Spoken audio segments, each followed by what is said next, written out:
एक बचपन की बेला में मैंने सैड सॉन्ग गाया था भैया, जिस गाने को नहीं गाता हूँ तो डिमांड आता है भैया वो गाना जरूर गाइए। अरे सनहिया लगा बहुत बात नहीं,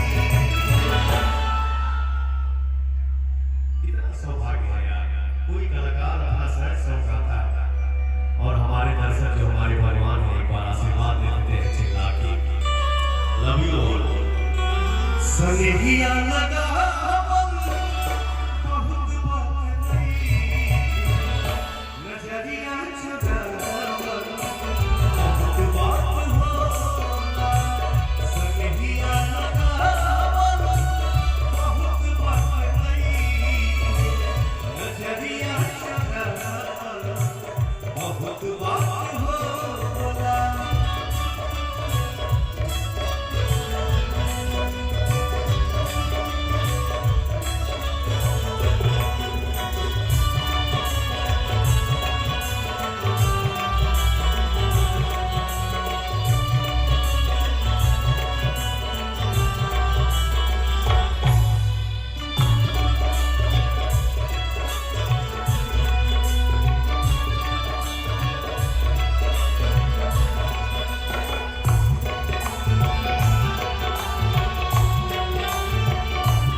बहुत बात होना, बट इस मंच में जाते जाते एक लाइन जरूर गाऊंगा कि उठो